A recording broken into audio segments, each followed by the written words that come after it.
MC Serch. MC Serch. MC Serch. MC Serch. MC Serch. Yep. Check it out now. Here we go now. Check it out now. Here we go. It's another wonderful Hump Day Wednesday. It's your boy MC Serch. As always, joined by Pumice P in the place to be. Where else would I be on a Wednesday night? Aiming at your head like a buffalo. That's right. Yep. Shout out to Amherst, a.k.a. Buffalo, New York. And rest in peace, DJ Shine. Shout out to the Griselda family. Shout out to Bodie James. Shout out to Conway. Shout out to Westside Gun. Tragic loss. It's true. This COVID is no joke. I'm wearing a Brooklyn Dodgers. I'm wearing a Roy Campaneris throwback because our first guest played one of my favorite characters of all time, Bugging Out. He played Big Brother Almighty in School Days. We're just an amazing career. Ladies and gentlemen, our first guest tonight is the one and the only Giancarlo Esposito. Oh my, he shaved. MC Serch, what's up? Can I just tell you something, brother? This whole interview is over. It's a wrap. You're fresh to death. You're clean. I like the wolfed out look. I was really loving that. What happened? What did your wife get mad? Why the clean cut for this show? You're just a special guy. I want to show up for you. Roy Campanella was one of my favorites. No, so look, it's a new moon, so you're supposed to put out a new projection. I had to go there. That really is the case. I was carrying old hair, old vibration for 4.5, 5 months. Some was creative vibration and good. Others was freaked out about the universe hair vibrations. It was all different, dude. I was able to really twist some here and there, and I realized it all had its own personality, equated to what I was going through every week, every day of the last 5 months. So I went, it's a new moon. I want to straighten up and fly right and get some new intentions, some fresh energy. And so I had to clean it up. I was ready. I feel different. You look amazing. Your boy told you. Pumice told you last night. He was like, "Oh my God!" He must have showed you the photograph of the picture. And I thought to myself, and it was really about. I was down to the time. 8:40, 8:46, 48 was the beginning of the new moon last night. And so I thought, put that intention in the world. Something new, something different. Make it happen. Why not? But it's also something that we've come to be used to. I mean, you've never, as far as I can remember, going back to Big Brother Almighty, going back to Bugging Out, you never had facial hair in your early, characters, your early, I don't think you had hair when you played the 8-year-old slave on Broadway. Did you have facial hair when you were on Broadway at 8-year-olds? It was always a competition between me and my brother. Oh, what? Yeah, well, he was a year older, so he would always tease me. I was a hairless boy, then, and he used to get hair on his arms, and I'm Italian too. Most Italians, man, they got hair on their chest. I'm a hairless boy. I got it going on the face. Right. No. You definitely like they say. Except my children tell me right in between here and here, you have a problem. It takes you time to. Right. This is my daughter's. I'm like, screw you. Right. And your dad, and what I love about your story, and we're gonna go into it a little bit. So your dad was a prop master, stage master in Naples. That's how he got his start. And your mom was an opera singer. How did they meet? Because you're very, it's very international, brother. And I like that. And what we both have in common is we have multiracial families. I'm married to a Puerto Rican, African-American, queen. You're obviously, your mom and dad were, polar opposites. How did they connect? Absolutely. Wow. My father was working in the opera house alla Scala in Milan. Right. And he was from Naples, and he worked a lot within the opera house in Rome as well. But he was in Milan when he met my mother, and at alla Scala, She sung there. She went to Europe on a Marian Anderson scholarship, which brought her from Karamu House in Cleveland to New York and then to Europe. And they fell in love. And so find them in Rome, and her performing and my father working in the opera house as a property master, as you said, got married and came to America after my mother having met Saul Hurok and doing Otto Preminger, doing a movie with Otto Preminger. Wow. Really, really got a chance to travel Europe with Porgy and Bess was the show that she was doing at the time. And who was the director on that? Otto Preminger and Leontine So, Price. Yeah, well, hold on. Okay, oh my God. No, because I'm about to crack your head open. There was a young lady named Linda Page who was a background singer on Otto Preminger's show when they did the Catskill circuit. Because the show went to Brown's, went to Kutcher's, and that woman was my mother. Oh, come on. No lie. My goodness. And my mom passed away 7 years ago, but that's one of her fondest memories, being a child star, singing in Porgy and Bess. And when I went to music and art and I had to do my senior thesis, she made me do Porgy and Bess because I studied Italian opera when I went to high school. And I did Porgy and Bess because of Otto Preminger and because of Porgy and Bess and because of her going on the road with your mother. Oh my goodness. I can't wait to tell mommy. She's passed on too, but I'm going to tell her. You know what I mean? It's like, what a connection. No, crazy connection, because she's told me stories from that time about Otto Preminger and about the show and about traveling. And oh my goodness, I'm sure she had some about your mom, and your mom had some about mine. Yeah, no, and it was crazy because, and I don't know if your mom had the same situation, but when the Great Depression happened, my mom had to give up her career because her mother and her father were not doing so well in Brooklyn, and she had to become a dental technician to kind of put food on the table. So when I went on to have my career, she really pushed it because she couldn't complete. She had got to a point where she was 14, 15, 16, and then had to give it up, Wow.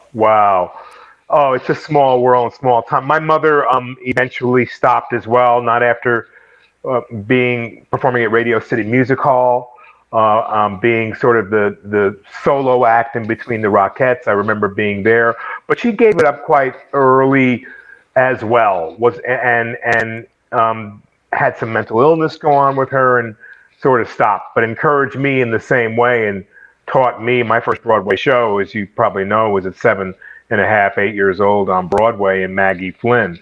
Right. And what was that like for you? Because obviously you played a little slave boy in this show, but do you remember feeling like there was this sign that you would go on and you were going to be on Broadway? Were there that, because there's vibes, and you live by these vibes. So even as a young kid, you pick up vibes like maybe the stage is where I'm going to be. Maybe I'm going to parlay this path from this part to another part to another part. I love the theater. There's no doubt about it. But at that time, at 7 and 8, I felt even then, I had a big voice and I loved opera. My mother kept, planting in the seed that I would probably want to be an opera singer.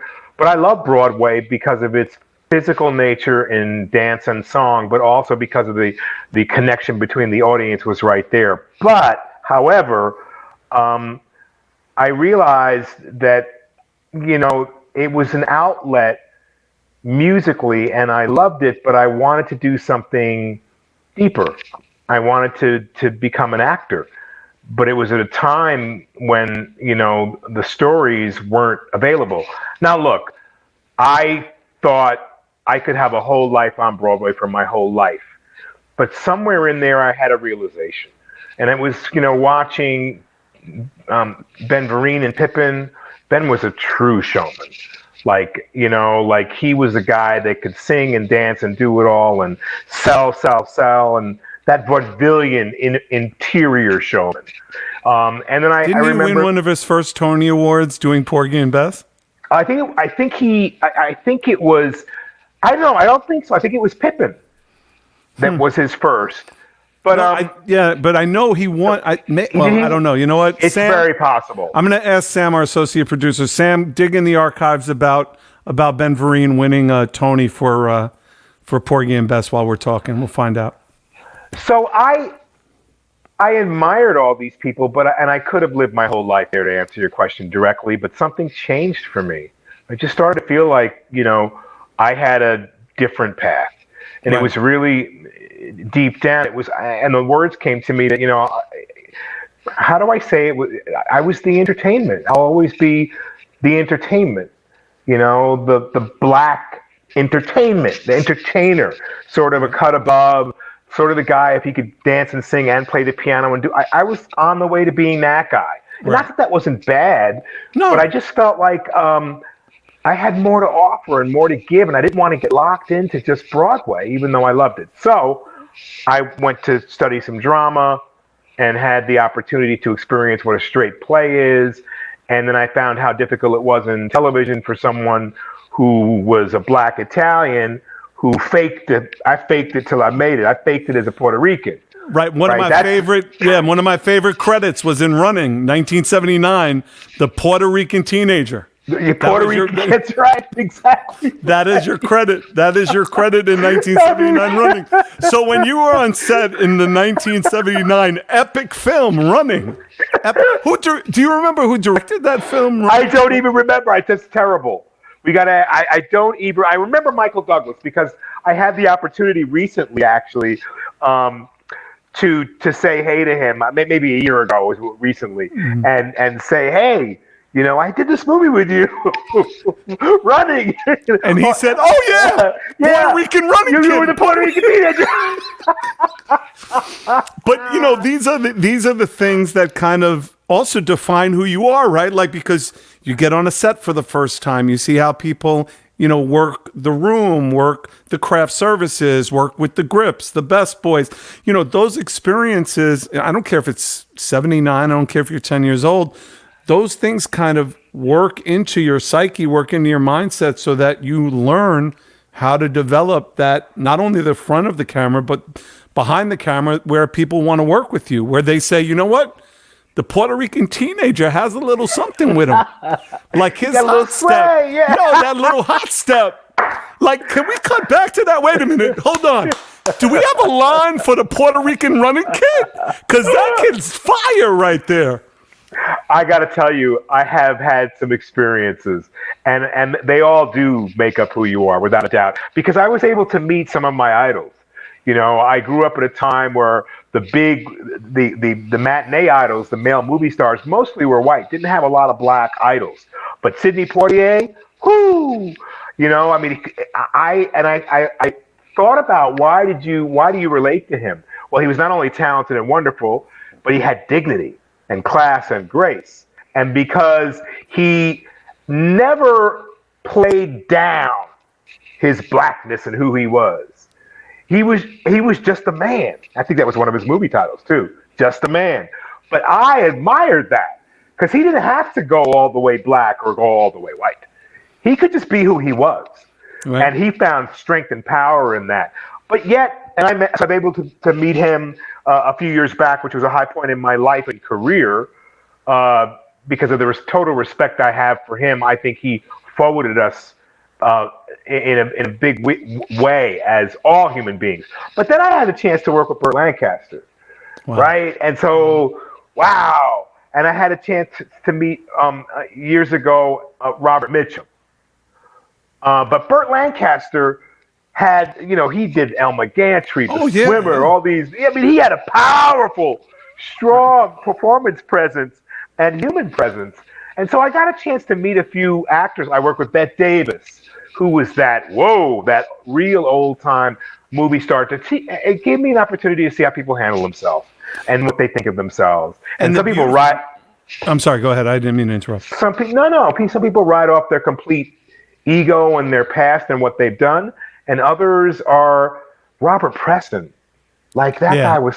Yo, swag on 1,000. You know what I'm saying? Like he's off. Robert Preston was off the chain. Right, he was incredible. Incredible, and he was just who he was. I got a chance to do a movie with him. It just comes back to you. But you're right. We are the sum of what we've experienced, and if we can recollect that, thank goodness. I mean, you're allowing me this experience to recollect, because some people changed my life. Preston was one of them. George C. Scott was another. I can't say they were friends. I mean, I knew them. I did a movie with Preston. I had some conversation with him. But that one moment that was key with each of these actors left an indelible impression on my whole life. What was that like, the Robert Preston? What was that experience like for you? Like working with him, and can you kind of give us a synopsis of what that was like? He was a true gentleman. And when I was working with him, little did anyone know it, but I did a film with him called Finnegan Begin Again, directed by Joan Micklin Silver. And he was dying. And he came in every day on time, knew every line he had to say, knew every song he had to sing, and was not drawing on a Robert Preston performance like from a movie he had done or a character he had ever played. And I just found him to be completely present. And I thought it was just really wonderful. He just taught me to be present. In my conversations with him, he would always indicate how much he loved it. And he would always indicate to me, look, if you have a passion, you can never stop. It's already there for you. Just keep going. That's amazing. That's you know what? That's such a great lesson to learn, especially because also when you're in New York, right? And I tell people this all the time. Separate the technology that we have today, where literally you have the opportunity to be a star from any corner of the world, right? But when we were coming up, you and I, if you weren't in New York, you were nowhere. I mean, I literally remember telling people that I literally thought, not figuratively, literally thought that if you left the 5 boroughs, the earth was flat. There was nothing else, like maybe Connecticut, maybe Pennsylvania, like Philly, but everything else was flat. And I remember going to Nell's and right? Yeah, I remember Nell's. Me, right? Going to Nell's, going to MK's, going to, seeing Russell at the World, seeing Madonna at Danceteria, seeing Michelle Visage and Expose at 1018, seeing all these great, and seeing Run DMC at the Funhouse. Yeah. Seeing Basquiat tag up the Funhouse. I'm saying? All of that, that was the energy that you and I came up with, and it defined who we were. And I remember seeing Spike Lee's student film at Columbia. It was a film, it was like a film event, and it was a student film. Joe's Bed-Stuy Barbershop? Bed-Stuy Barbershop. Joe's Bed-Stuy Barbershop. Right, and he was talking about She's Gotta Have It. Right, and people were breaking bread. And I'd never met Spike, like that. I never experienced who he was. But that movie, I remember that movie when I was in Far Rockaway, and all of my friends were like, yo, we got to go to Green Acres Mall on Friday. There's a black movie coming out. What do you mean a black movie? Are we going to see Pam Grier? What are we? Nah. There's this dude from Brooklyn who made a movie in Brooklyn. And I'm like, okay, we're going to go. And we go see She's Gotta Have It, and it changed my life.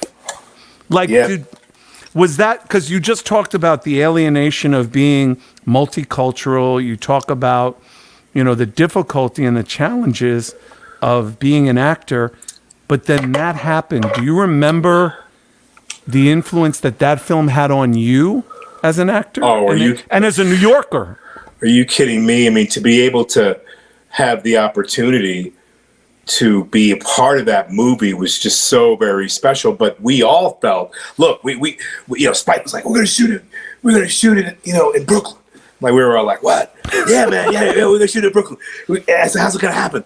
Well, it's gonna happen, man. We're gonna find a whole block. We're gonna take it over. We're gonna do it. And that's exactly what we did, and it felt so very special to have two things happened. We went to a block in the neighborhood that needed help, and virtually, FOI, who Spike was in bed with, bought in all the security and asked the crack houses to vacate the block, which they, of course, did. Of course. And, Nobody, you're not fucking with Farrakhan. You're not fucking with the Fruit of Islam. That's right. That's not happening. It's not happening. FOI with Fruit of Islam was on it. And I remember a young man, Conrad Mohammed, who was the head of the New York Mosque at the time. And we wound up, we liked each other, but we agreed to disagree, and we wound up doing several lectures on the lecture circuit with each other. But, oh, wow. Yeah, so they cleaned up the block, and then we had a couple of families there, and so we felt as if we were in Black Hollywood. Like, we felt like we had reign of the block, and we were able to take over the corner store and build whatever sets we need and paint the walls. And so it was a sense of freedom to have, an airy space with which to shoot in Brooklyn. And I remember Roger Smith and I, we stayed in Brooklyn. Roger got an apartment there as much as we could to experience that Brooklyn vibe. So that empowered us. We had police protection. We had the film police. It's like everything was working out for this new day, for this, wonderful event. I had met Spike years before when we were when School Days was basically... before School Days, he made the movie about Noel Darling. He made She's Gotta Have It, and we wanted to do School Days. And I remember him giving me the original script and reading that before it was a musical. Like, it was just his experience in his college campus, and then he extended it into being a musical. And I know what it was. It was The Messenger. This is where my brain went. He wanted me to make a movie about a bicycle messenger because that, Spike was a bike messenger. Right. That's Mars Blackman's character in She's Gotta Have It. Precisely. He was a bike messenger. Right. So we were supposed to make a film called The Messenger, which we could never get the funding for. It was supposed to be me and Fishburne. I was to play Spike. This is going back in the day, but I met him back at the Negro Ensemble Company. He had great ideas and he had great vision. And I loved his handwriting. And he wrote out every script by hand. And it always impressed me to look at his scripts because they were written by hand in the beginning. Like Spike would channel that energy through his being onto the page and eventually onto the screen. And certainly Do the Right Thing was an incredible experience to have not only an African-American director who knew what he was doing, but someone who would be an allowance of space for actors that he respected. But I'm gonna before we get there, because you're jumping past School Days real quick, because I gotta ask you about. So there's She's Gotta Have It, and then School Days is next, right? But there was this zeitgeist, and I don't want to use 2020 kind of terminology to kind of reference this incredible, like powerful, like spikedom, because that's what it was, man. It was a spikedom. Like, he had his store. Like, it was all of a sudden it went from Brooklyn to like spikedom. You know what I'm saying? Like, it was like you were going to Spikelum. Do you remember getting the call for School Days, and did you have to audition for Big Brother Almighty? No. Spike likes to do read-throughs, and at that time he certainly liked to have a table read and some rehearsal. But Spike called me and just asked me to be a part of it. Wow. Yeah, which was really a wonderful thing, and I'll never forget the phone call because I knew, he wanted to use certain actresses and Tisha certain Campbell, actors. who I went to high school with. You went to? Oh, wow. Yeah, that's my homie. Oh, that's my people. Like, that's my people. Like, that's one of those things where when we went to see School Days, it was because she was in it. Like, it was Spike was the bonus, but it was like, man, like it was watching a homegirl like make it. And that was the other thing about New York, and I didn't mean to interrupt, but that was that other thing about New York was like, I would see you in the world, and then all of a sudden I'd see you on screen, and I'd be like, man, he fucking made it.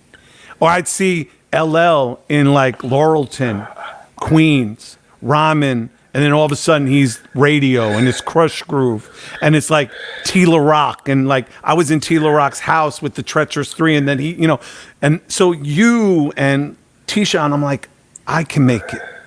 Like I know I'm a long shot because I'm a white boy ramen, but I can make it. So like, and I didn't mean that, and I'm sorry about that, but like that role to me was so defined because it was the first time also that Spike really got into the black experience between dark skin and light skinned people and let white people into like a part of the culture that maybe they didn't really know existed, this inner prejudice, right? Yes, and very, very important that he allowed that. I mean, some critics, I remember him calling me saying, they're saying, you know, I'm airing our dirty laundry. And, right. But Spike was, you know, really made an important statement that probably affects so many people that they didn't even know it, of our, you know, in our group. Because, you know I came here, my mother dropped us off at grandma's house in Cleveland, Ohio. Grandma played piano and the organ in the church, in the Baptist church. And I know she had a preference to me because, you know, I was just a little bit darker than my brother. My brother was a little bit lighter, had a little more, you know, Italian or white features, so she thought. But my skin was a little bit darker than my brother's, so she preferred that. So, wow. You know, Spike uncovered something that was really important to uncover. You know, my mother then started to tell me stories about an aunt she had, because my mother was dark, right, who was high yellow. So I learned what high yellow meant. And and my uncle, who she would say, Uncle Al, who gave me my first bicycle, and I'm a bicycle freak now. I love bicycles. She would say, Uncle Al, you know, you like those high yellow girls. High yellow women gonna be the death of you. Right. You know, because, you know, a black woman is looking at a high yellow woman and saying, wow, you really want white is what you want if you're looking at her. I know exactly where you're going with that, brother. You know what I mean? Yeah. So it's and it was interesting. It needed to be talked about. It needed to be exposed and looked at in that way. I knew on Spike Lee's sets you had to be ready because Spike would test you and ask you questions that maybe you didn't want to or were uncomfortable with asking. And I've seen interracial marriages on set, you know, be questioned because, you know, as an actor or an actress, you know, you bring your spouse around, it could be dangerous with Spike. Yeah. You know, because he's going to question you and question that spouse to see, do they have answers for why they're really together? Let's see if they really know the deal. Like Spike out and out asked me at one period of time, he asked, Giancarlo, it's going to be a revolution. It's gonna be, you hear me? Revolution. You hear me? Hear me? What side you going to be on? Whose side you going to take? What you going to do? Black brother. Afro-European brother. What you gonna do? And so, you know, I'm like, put me through the test and ask those questions that bear looking at. You know, have you thought about that? He put it right out there. That's Spike, and I respect. No, and I got to tell you, for me, even if what was going on with Yusef Hawkins, even if Howard Beach and Bensonhurst weren't happening, that natural progression into do the right thing was based on that inner conflict of prejudice between light skin and dark skin people, high yellow, you know, and just that whole, I mean, it's so vivid in my head. Two things that are so vivid in my head is when Tisha licked your part. Like her tongue licking your part, I was like, man, this is so degrading and it's so important. Like it was such an important, like I remember sitting with my man, I'm like, yo, he's going in on, like he's psychologically breaking her. Like, and then when you passed her off, like, I'm like, oh my God, he's just, yo, Spike is airing this. And then the wake up scene and just like, and your look at Lawrence Fishburne. I wanted to ask you two things about those. There's two scenes. When you come in and you're about to paddle everybody and you scream silence and you got a feeling that somebody's trying to sneak into your frat and there ain't going to be no shit like that. How many times did you have to, how many takes was there in that scene for you? Because that silence, when you scream that, man, like, yo, you brought it, bro. Like, you brought it. Oh, well, so the room, well, now that you remind me, the room and the way I was dressed was very zeitgeist. Very much reminds me of some of the jodhpurs, that I wore recently in Mandalorian as Moff Gideon, and also the shot. So we maybe did, two masters, maybe just one or two masters. That's all it was, because the shot, I was up on those steps. Right. Similar to where I end up as Gustavo Fring in Breaking Bad. Right. Yeah, very powerful position. And to put that camera the way he did, I got a feeling. The room had an echo, so that lent to that powerful sense. And then we probably did that whole scene. Then I come down to their level 2 or 3 times. But I loved that basement because it did everything it needed to do. I have a great voice from musical comedy, so I used it. Yeah. And so a very, very strong scene. I just want to say, you talk so much about Tisha, who I really adore and think is a wonderful, wonderful actress, and that was a very difficult scene to shoot. And that was all Spike. I mean, Spike, wanted that licking of the part, his suggestion that I cut her over her forehead. I mean, so all the degrading stuff.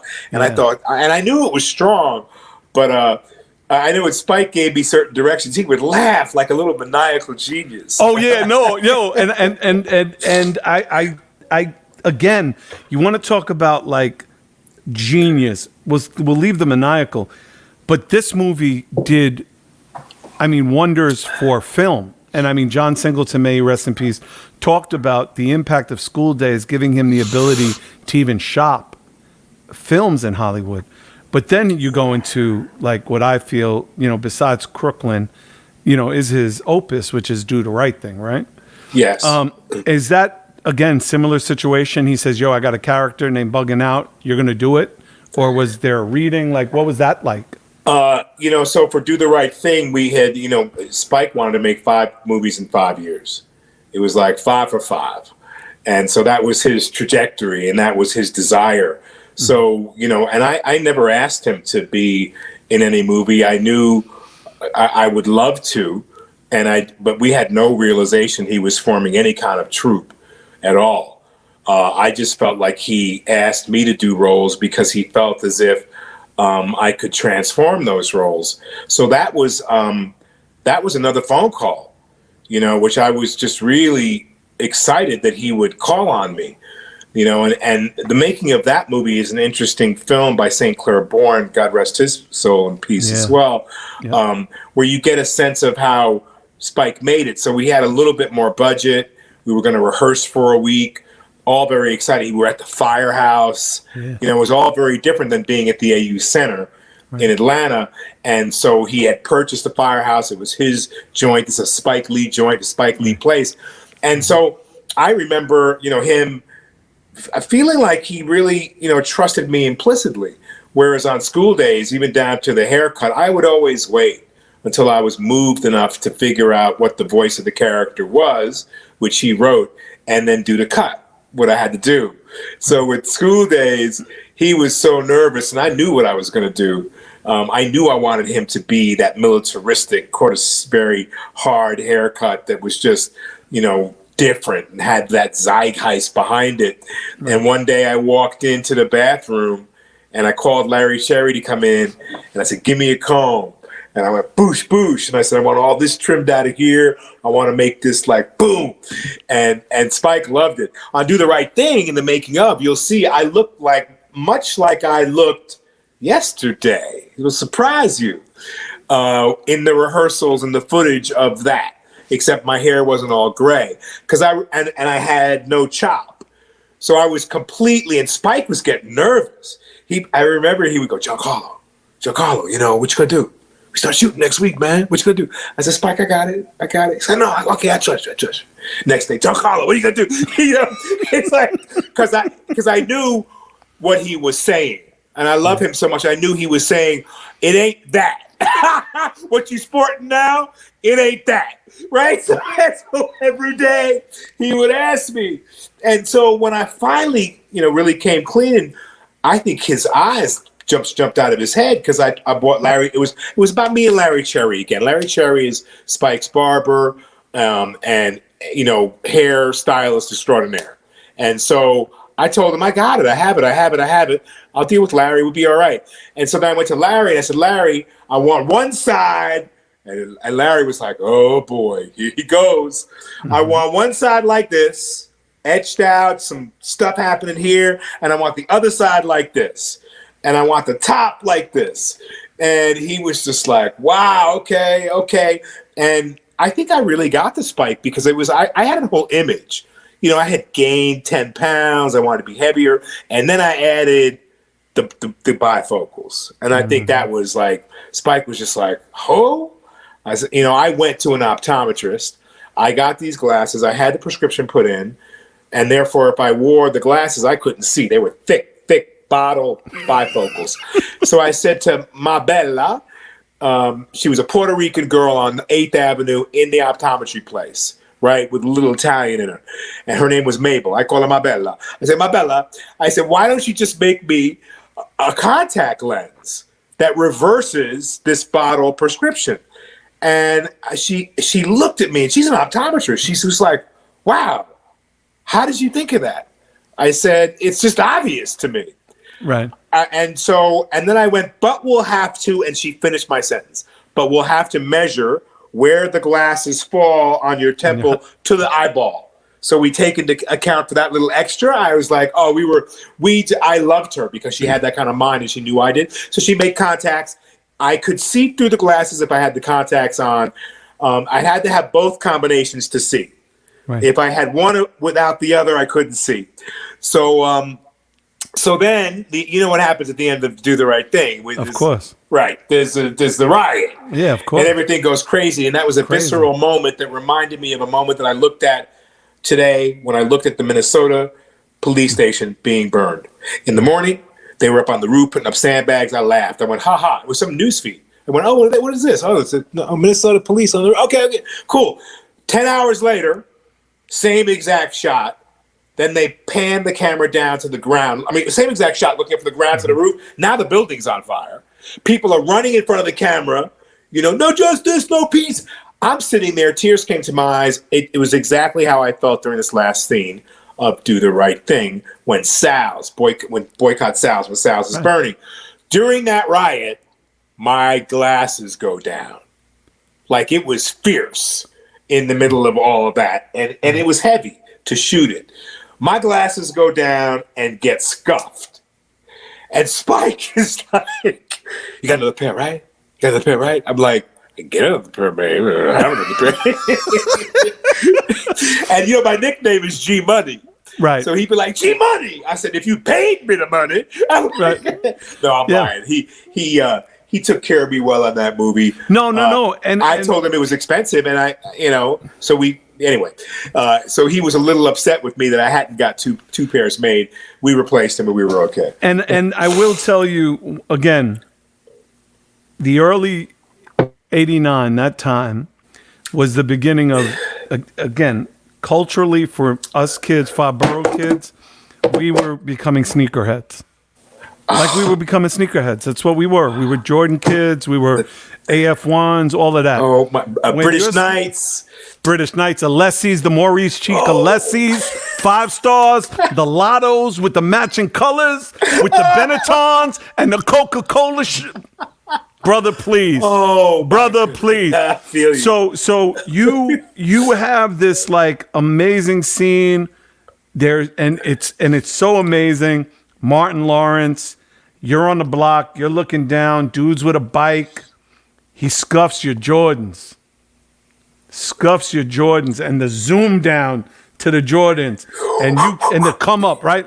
And everybody's like, I'll never forget Martin Lawrence looking over you like he wants you to duff this kid. And you're like, damn, them shits is broke. Yo, I can tell you a million. Yo, I had sneakers that got scuffed that I was crying. I was going to throw them away because them shits was broke. And you said, you're lucky I'm a peaceful black man. Dude, the realness of that film, the realness of the language, the realness of them screaming on Ozzie Davis because he was the dude who would sweep the front of the pizzeria for $1 for beer. All of that was what we lived. That's right. It wasn't just characterizations of fictional characters. It's who we knew from around our way. It was the dude who was in front of my bodega in Far Rockaway. It was the Italian kid who swept up in front of the pizzeria in Bensonhurst. Every one of those characters we knew. But there's this part of what you did in School Days on one side. And again, this is me living because I'm a kid and I'm living it. And I'm like, wait a minute. He's a light-skinned dude. Now all of a sudden he's pro-black. Like, did people step to you? Because that's what it was in New York. Like, people would step to you because they would forget you were a character. Like, you were bugging out. Like, you weren't Giancarlo. You weren't G-Money. Yo, bugging out, what up? That's New York. Exactly right. That is New York. And New York, I has, you know, I have a love affair with New York for so many years because of my growing up there. When I came off the boat at 34th Street, off the Queen Elizabeth II at 34th Street and 10th Avenue, I eventually wound up living in Manhattan Plaza. I lived in Harlem, and New York evolved, and Brooklyn especially. You mentioned earlier how it was Spike's kingdom, how people were forever changed by his energy. Yeah. And that line refers to him. You're lucky I'm a peaceful, God-loving black man. That's Spike. Yeah. Because Spike's was also angry, but he chose to do it through his art and to also be that peace-loving black man. And I always realize saying that line, that's a classic Spike Lee line.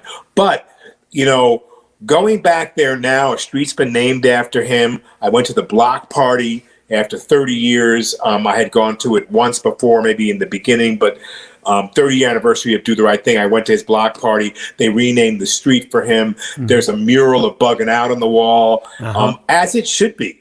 I'm not Giancarlo. I'm that character that allowed people to thrive and grow and know they too could speak out. They too could have a pair of Jordans. They too could do well. And that was Spike's whole deal. And I have to hand it to him in regard to, you know, we feel it now in our world. I couldn't imagine what it's like, you know, Serch, to be in New York right now, like, or to have been there the last 5 months. I'm sure everything's rallying now, but I knew what it was like at the time of Tawana Brawley, and so do you. Yeah. I knew what it was like when the blackouts were happening. I knew what it was like when the riots were happening, and something changed all that. And you have to think that artists are partly responsible for that. Oh, without question. Because you go back to Spike Lee Boulevard, man, and that block party, it was white people, black people, dreaded people, Chinese people. I mean, I was just blown away. I was like, and we started all that. Spike started all that. Yeah. Like, it's a different way of looking at things. Yeah, no, when Robert Harris is going to burn down the Chinese spot and he's saying, we saying, yo, I got chills when I saw that, brother. I mean, because, yo, whether you liked them or not, them Chinese, they were there to service the community. They might not have been of the community, but they were there to service the community.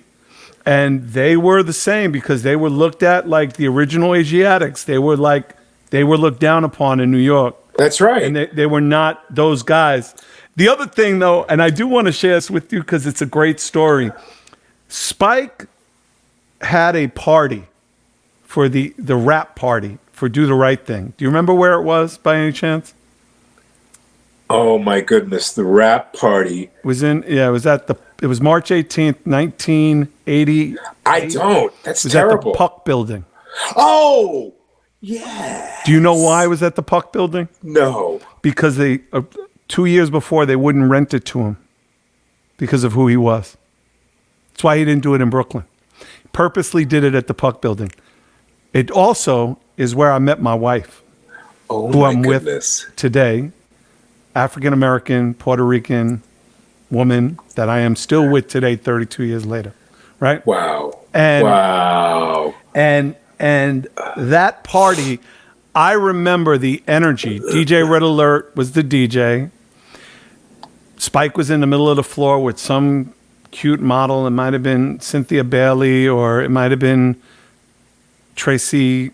I forgot her name, but it was just Camilla Johns. Tracy Camilla Johns, and it was just a great party. And I had known my now wife for a long time, back and forth. We hung out, and then March 18th, and then the next day was my dad's birthday, and we've been together ever since. Wow. But that party, to me, set the stage. That's when I said, okay, Spike can do whatever he wants in New York. Obviously, films aside, that to me is when he became like bigger than film. Mm-hmm. That's when he started to get the Martin Scorsese calling him a genius. That was when Hollywood came, not black Hollywood. That's when Hollywood came knocking. Was there a change for you as well? Was there different agents now knocking on your door? Was there different advantages that you were having as an actor? I have to say, after Do the Right Thing, because there was Mo Better Blues, you were, Left Hand Lacy. There was Mo Better. There was a little time in between before we made Mo Better. Then there was Malcolm X, Thomas Hagen. You played Malcolm X. That's right. But get your hands out of my pockets. Get your hands out of my pocket. In between there, I went back to work at a restaurant. And it was, so if you're asking me if more advantages came for me, it took a little time. I found myself needing a job and very quickly, and not being embarrassed about it. I went and worked at a restaurant on Columbus Avenue, and people would come in and they'd go, it was some of the hardest moments of my life for the next 6 months. They go, wait, you were in that movie. You do the right thing, you're bugging out. Even white people, they would recognize me, and I would be their waiter. That's how I met Gwen Verdon. Cheetah Rivera and Bob Fosse. And I had been. So wait a minute, hold on. You're hold on. Rewind, selector. Rewind. So do you remember the name of the restaurant by any chance? It was.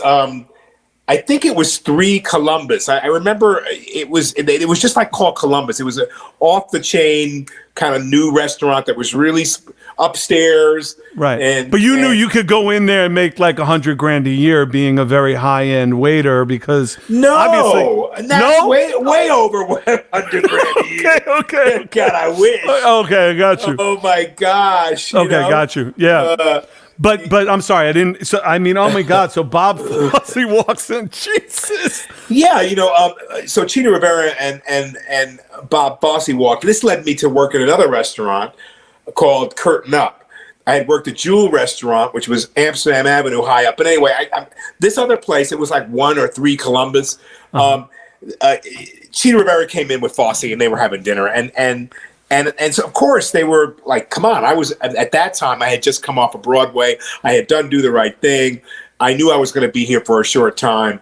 Right. I was a fly on the wall listening to their conversation, but also a performer who wanted to get out of the restaurant business. So I had a little low. And then of course here Spike comes again.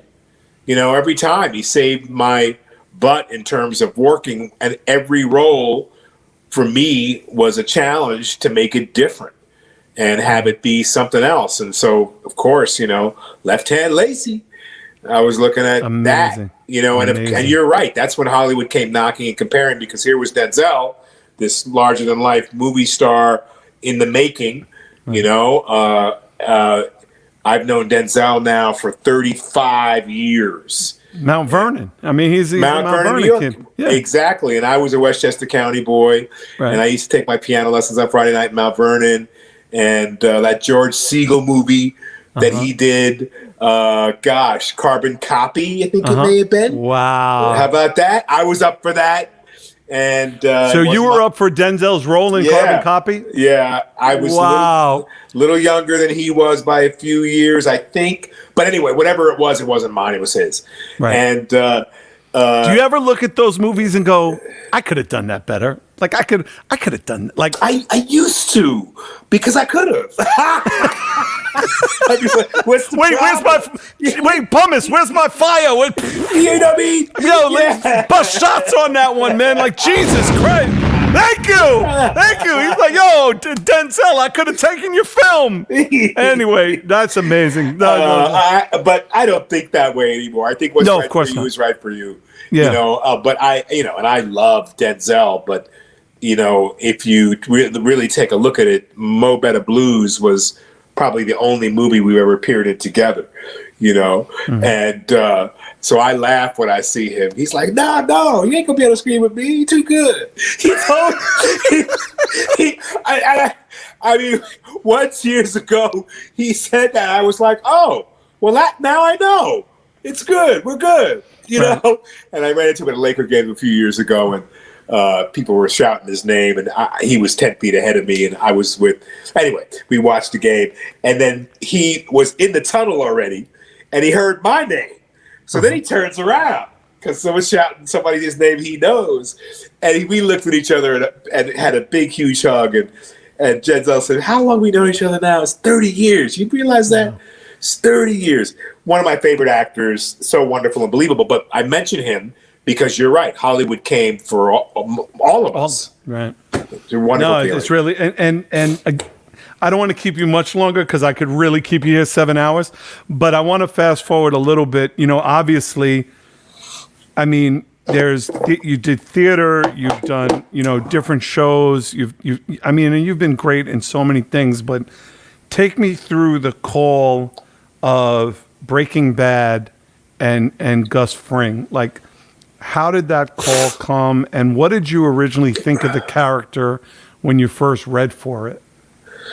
Well, I have a really wonderful brother from another mother for many years now, and manager named Josh Kesselman, who I just think I really feel that way about him. It's not that we go bowling or we go on dates with our girlfriends or wives together. It's that we just have this other kind of understanding, and creatively we kind of link up. Well, so for Breaking Bad, I got a call, saying, one of those calls that's deferential, yet you got to work for it. You got to go get it.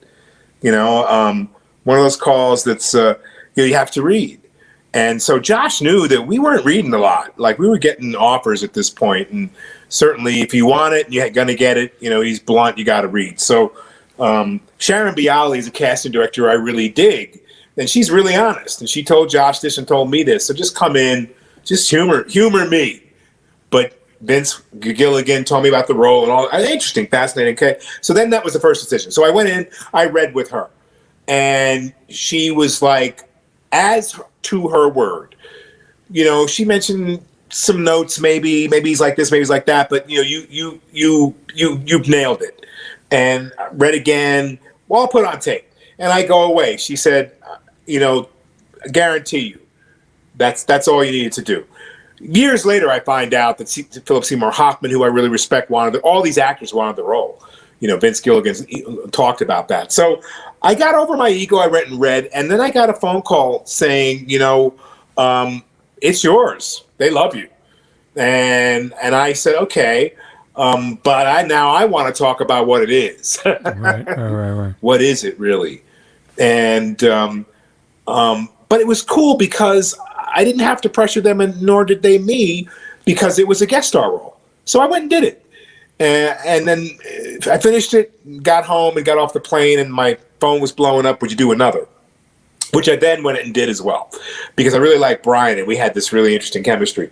But to make the contract work and originally have it happen, it was a phone call with me and Vince. And then after the first episode, I realized, I had ideas. So Vince Gilligan had written something called Hiding in Plain Sight in the stage direction. I thought that was brilliant. I thought, if there was any character that would be the nemesis of Walter White, it should be Gus Fring, and this is how it should be done. But I had to talk about that. Like, this is a guy who's hiding in plain sight, but who's smooth and so part of the community and so blends in with everything and so polite that you would never know it. I didn't want to play the stereotype. And so Vince and I were on the same page, and that was it. You know, I kept, I was inspired by little things in their writing, and I would not talk about it, but I'd show it to them. Like, I would go beyond that with some things that they hadn't thought about or expected just in my performance. And because I was playing around, I wanted to play. So a wonderful entry into that show. And years later, I find out how many actors were really vying for that character. So I'm happy that I had the chops and had ideas to exemplify what I thought that character, Gustavo Fring, should be. Did you think it was going to be the character that it became? Whether, you know, obviously Bryan Cranston, Aaron Paul's character, your character. It's one of those characters, the hat, the glasses. It's just everything, the chicken store, the icon on the side of the chicken, vans, like, it's this cultural phenomenon. It's almost as important as, for me, Mary Tyler Moore's beret that she throws into the air is his hat. You know what I'm saying? Like, there's got to be a moment where you go, wow. Like, forget about playing. Like, now this is, like, culturally significant. Now there's Better Call Saul. Now there's Breaking Bad and Broke. Now it's like there's an epicenter around this very different gangster character. Certainly, but I don't think anyone, we didn't know that at all. This was the little engine that could. Right. This was the little AMC show that had an enthusiastic, smaller audience that, always was the little engine that could. And the one that was praised by the critics for being, wow, oh so interesting and oh so different and oh so original and all that. But it wasn't until, oh my goodness, I came into Breaking Bad at the end of an episode at the end of season 2 and then sprinkled into season 3 and 4, and I was done. Right. Mm-hmm. So it wasn't until season 4 that this thing started to become a cultural phenomenon. Like, I remember Kess and I went to propose a T-shirt. Everyone else had T-shirts. They had no Gustavo T-shirt. And then, we were told, yeah, okay, we'll get to that. And of course, it's all owned by Sony. And they eventually made a T-shirt. And then, and then eventually, I have, 2 pop action figures. One with a full face and one with half face. Right, you start to get the point. And then, Smithsonian wants the hazmat suits. And they're there in the Smithsonian. So then, but that wasn't all along. We were just doing our work, putting our heads down, putting a few pennies together and making a show. Now we've got, Better Call Saul, and it's like Vince's episode, episode 9 or 10, which is so phenomenal. It's a freaking movie. Right. Like, Walter and Saul, Mike and Saul are out in the desert. This thing is epic. And Vince is such a great director, but this all grew to be. So we didn't know. And then I'm sorry. I didn't all of a sudden at the end of 5 seasons, and you think you have 5 seasons was split into 6 in Breaking Bad. All of a sudden you realize we're ending a show that is iconic. Right. Like, completely. And I will say this, that when I originally realized that you were who you said you were as a character is when you had your young man running around looking for Aaron Paul. You realize that he's been, the police know who he is. He thinks you're going to kill everybody, and you slowly slit his throat from behind. And Bryan Cranston is throwing up. Aaron Paul, his character is just shook, and you're just slowly ripping his... and your face, again, and I can't even begin to understand the depth of that as an actor. And I've had a very Dude, I've had a very, very small piece of that playing 1/16 Black in Bamboozled. Like a tiny, like a minuscule role. You know, I had my wake-up scene in that movie where I had to scream, I'm black, and all it takes is one drop of black blood. And, you know, Spike coming back and going, Serch, we're only going to get one shot. You sure you're ready? You sure you're ready? We're only going to get one shot. Everything's ready. You ready? Are you ready? And having that moment, but you've had, I mean, even in Mandalorian, I mean, as a nerd, bro, like as a Star Wars nerd, are you a Star Wars nerd? I mean, somewhat of the early films, yes, I am. Wow, there we go. I love it. I love it. But dude, I mean, the Darksaber that you got like that's the MacGuffin, bro. Like you're carrying the Darksaber, bro. Like, and from what I understand, you broke 2 of them in the second season. You broke.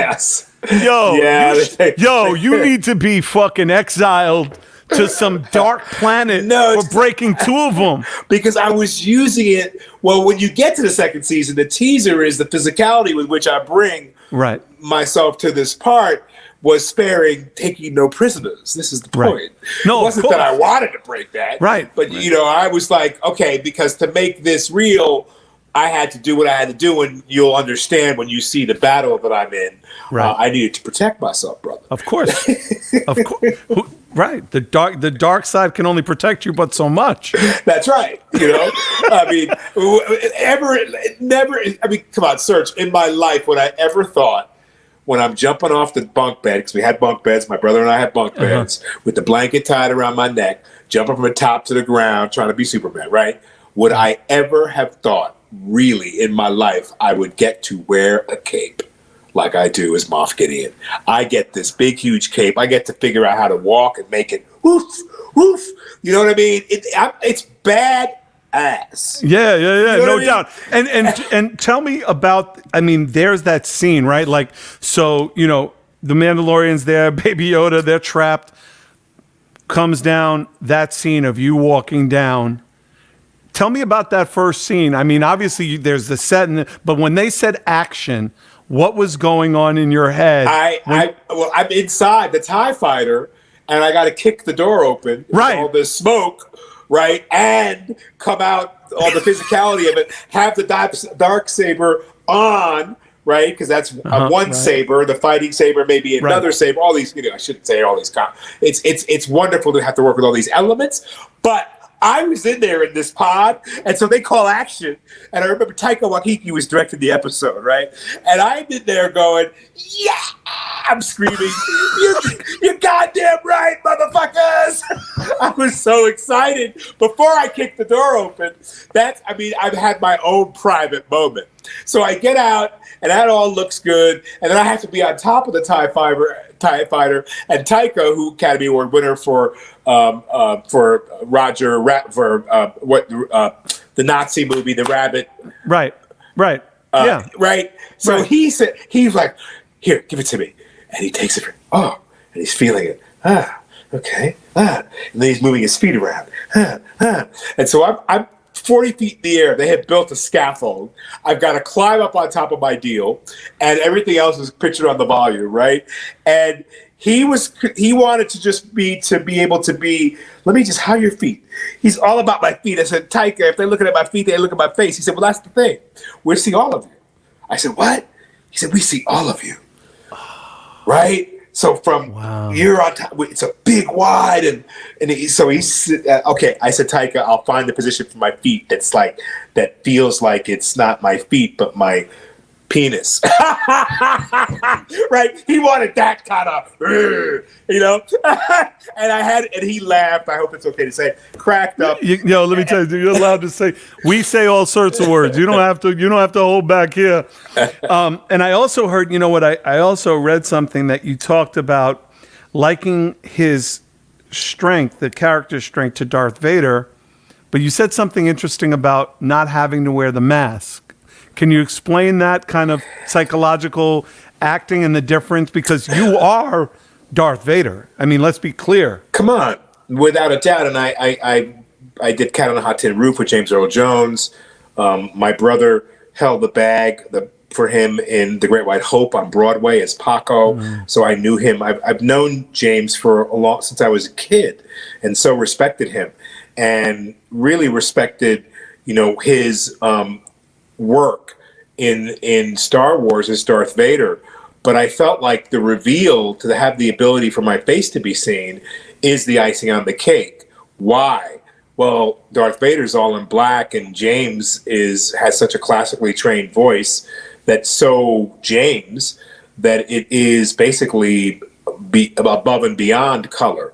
But he could have been British. He could have been anyone. And he's wearing all black. That's an analogy. So that to have the mask off and to see a man of color also makes a bit of a difference. Not covering up that face, not making an excuse for it. And then the hero of our piece, Mando, is that warrior who's sworn that he will never take off the mask. So these analogies are really, really, really wonderful. And the throwbacks that could be to, the Force and Luke are fairly clear that it could be something completely different than what you think. Yeah, and you talk about that, and you talk about the importance of who we are as not only a men, but for me, and I'll share this very honestly with you, as a man, I knew that I wanted mixed children. I knew I wasn't going to marry a white woman. Like, it just wasn't going to happen, because what I saw as white people coming up, I did not want to add any more children to that problem, right? I thought that if we're all beige, it ends, right? Racism ends. We're all beige, and that's that, and we keep it moving, right? So I have my kids, when they were young, I'd say, what do you see when you look in the mirror? And they would say, I see African American, Puerto Rican, Polish, Jewish princess or princess. Right? Because that's what I taught them. And that's what my wife taught them. And they walk into a world today where they really identify as men and women of color, POCs, people of color, because they're so sick and tired of being sick and tired, right? To watch my children watch Hillary Clinton lose in 2016 and have her have to say to young women, don't ever forget you are valuable, you are precious, you are worth something more, right? My kids since then have taken this almost push to me to be more vocal, push for me to be more part of the solution, regardless of this, right? Right. And my wife is very much, she is a beautiful brown woman, and she is on some fuck white shit, like real talk, right? And it's one of these things where it's like, I feel like, I feel like I can only do so much. So when you say that, I feel like this amazing power from you that you're using the analogies this way to kind of be as a service, right? Do your kids see that as well? Like when your daughters, because I know with Breaking Bad and Broke, you and your daughter actually shot that together. Like you went out in the desert, you shot episodes together. Like, so does that kind of shift for you politically where you say, you know what, let's ride together, let's stand up together? Like, is that something that you... Absolutely. Look, I question all four of my daughters, and my youngest daughter, Ruby, I was blessed to have her shoot The Broken and the Bad and do all of my hosting, wraparounds, intros and outros together. When we were supposed to shoot it in New York on the set in Brooklyn, I proposed we do it as a voiceover, to have it work out for them and work out for me. Beginning of the pandemic, all this stuff was happening. Yeah. And then they sent me the material and I watched all of them and I went, oh, that's not going to be possible. They went, why? We'll take the voice. They'll take whatever they can get. We'll take the voiceover. And I said, but I don't feel like it's going to serve the piece. What you've already shot, you need my face. You need my connection. You need me to connect with that. Right. And so I suggested, my daughter was coming out. I suggested we just go guerrilla it. and send us a camera package. They were worried that I'd be too afraid to do that. So we had a great experience, a bonding experience together. But my children are pushing me just like yours push you, not only to be representative of what we of the stories that we know and that we can share, but also to go and march and go stand up and and why aren't you tweeting more about this, that, or the other? And why, I said, well, I'm looking at all angles. And I had to take the Chappelle. I call it the Chappelle now because I love Dave Chappelle. I love what he's done with his comedy. So I finally labeled it, it's the Chappelle. Just because I'm a little silent doesn't mean I'm not present and here and watching and listening and formulating. Right. No, so, so it's very different in our family because they're relating. I have 4 girls relating to their blackness, and their mother's white. So therefore, that she's in the war zone. Okay, she's in the crosshairs. What does it mean? What does white privilege really mean? That's really coming up for my family, and has been a difficult conversation to have. Yeah. And to have someone go, okay, yeah, I don't know about that. I don't know about this. I don't know about this. And why didn't you tell us about this? And why don't you tell us about this? And why aren't you like this? And so it opens up a dialogue that allows my children to know how I feel and what I've done and what I do. And I encourage them to go in March, but I didn't encourage during pandemic. So sadly, their remembrance of the first marches that they did in New York, they were afraid to tell me because after all, I am partly Gustavo Fring. Right. And damn right. So they mentioned it to Mama and they kind of, and I knew they were thinking about it, but everyone kept it from me because they knew I was going to go off. Yeah. Yeah. No. Great. Yeah. No. And I had, it's funny. My daughters consistently say to me, Dad, why aren't you, you are one of these guys who enjoyed white privilege, being a white rapper in the 80s. Like, why aren't you saying more? Why aren't you doing more?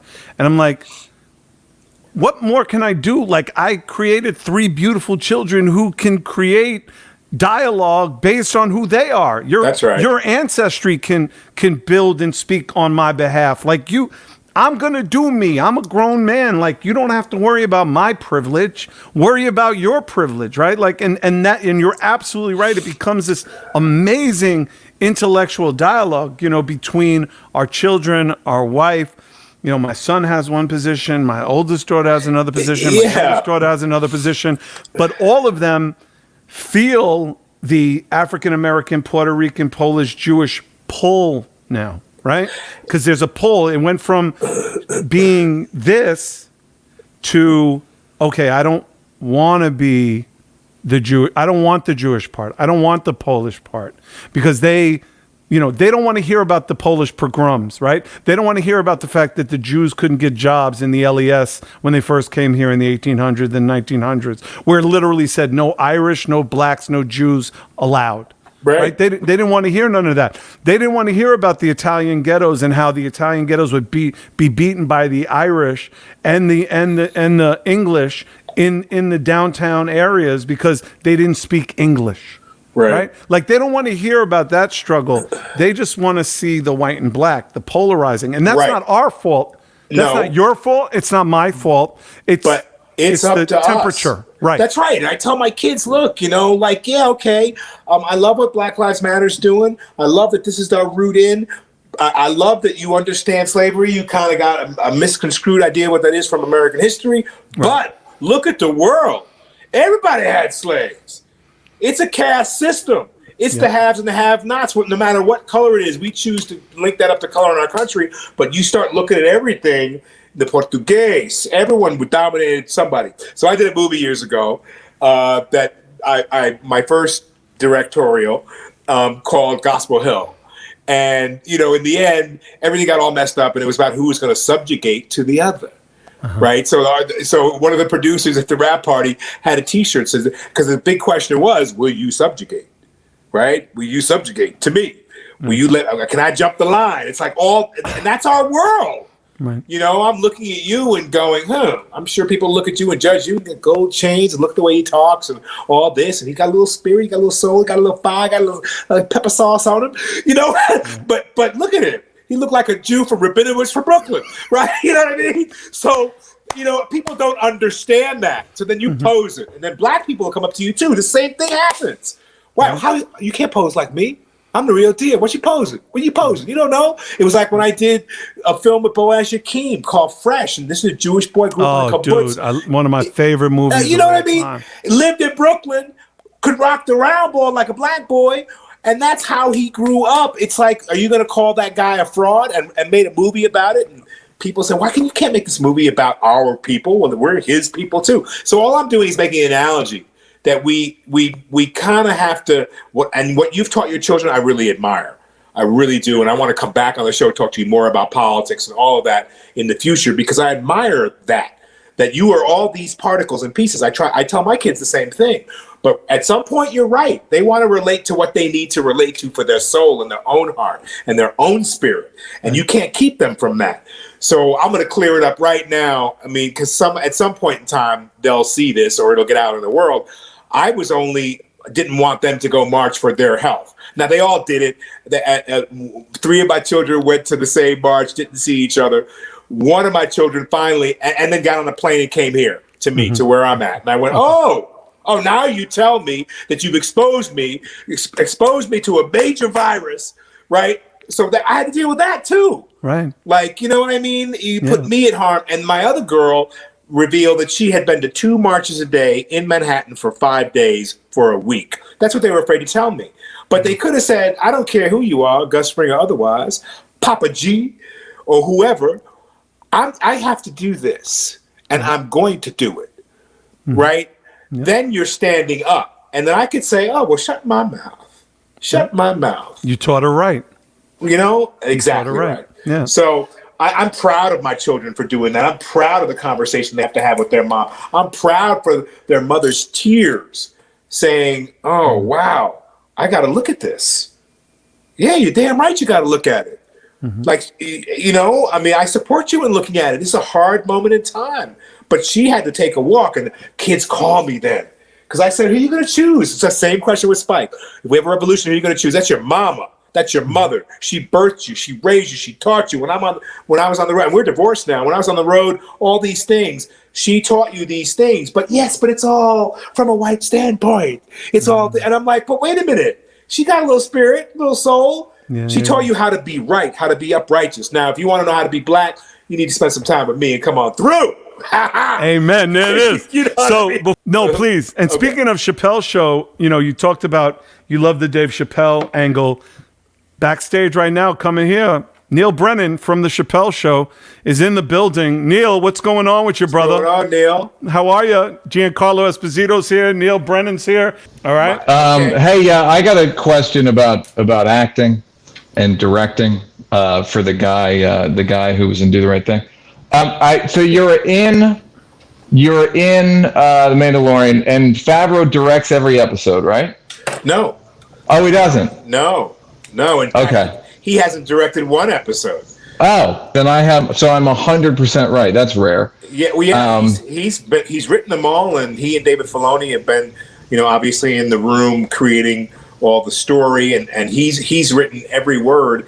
And we've had Taika Waititi direct. Oh, wow. We've had a bunch of different directors. This applies. I have the same question though, because Taika is an actor. Would you accept direction from an actor that you wouldn't accept from a guy who'd never acted before? Meaning, because I do stand-up, when I work with actors, I can be like, yo, man, faster. And it's not like, I don't have to tell them how they should feel. I don't have to tell them anything other than like, yo, man, we don't have fucking all day. Like, let's keep it moving. That's the answer. Of course I would. I would much more listen to an actor because an actor has a more sense of rhythm, especially if I look back at the directors like I worked with early in my career on some big Hollywood movies who had no sense of what flavor and rhythm was. As an actor, you have timing. As a comedian, I love working with Jon Favreau because he started, you know, as a comedian. He was in comedy. He knew all Second City guys. And Gary Shanley. He had an interesting understanding of timing and rhythm. And so, I would take those notes much quicker than I would for someone who doesn't have a sense of how that feels, right? If I know you've done it and you can feel it, then your note to me is going to be much more clear and concise and straightforward. I'm going to understand you in a different way. Director, if like Spike says, have you ever done like into the right thing? Have you done a lot of theater where you had long runs like that in terms of dialogue? Yes. I mean, I come from the theater, so I'm well trained in monologue work and having 2 and 3 and 4 page scenes where I had to hold the audience in the palm of my hand. Similarly, you could have that in a film, and it takes a different kind of effort, but equally as intense to do. And that. also, and what Neil doesn't realize, I mean, you had that entire scene as Puerto Rican running kid in Running. I mean, you had to carry that entire scene in 1979. So, but Giancarlo, thank you. I want to spend some time with Chef Brennan. We're gonna see you on the Emmys, dude. I cannot, brother. Thank you so much, man, for being a part of this.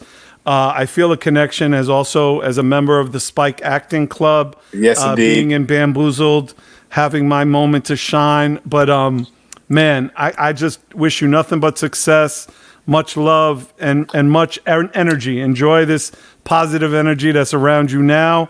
Tell Kesselman I sent my love. And, I will. And thank you so much. I'll come back and visit you.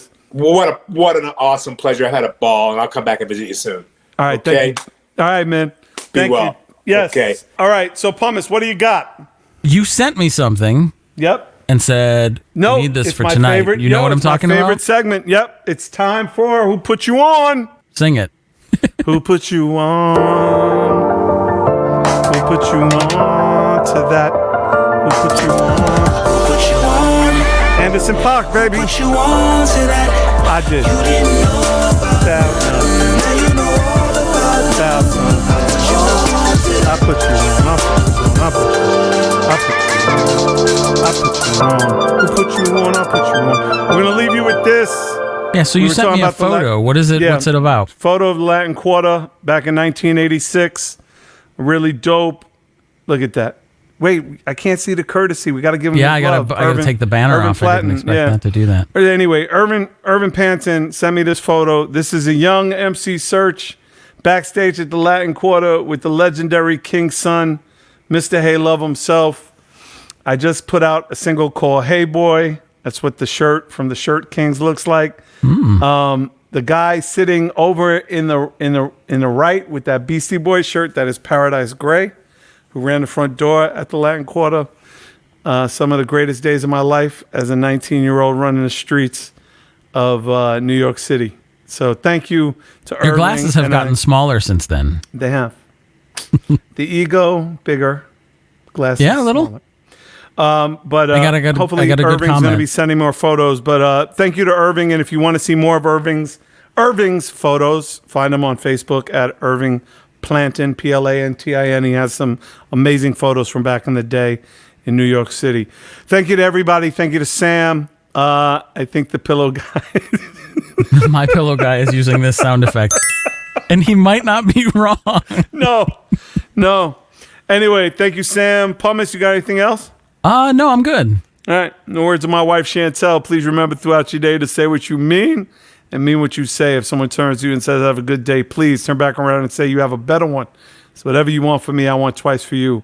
And just remember, if you don't have an agenda in this life, someone will give you one, and it might not be nice. Always have a plan. The rerun's coming up next. We love y'all. We'll see you next week. More special guests. Show's going to be crazy next week. This new season is off to the races. We love y'all. Good night.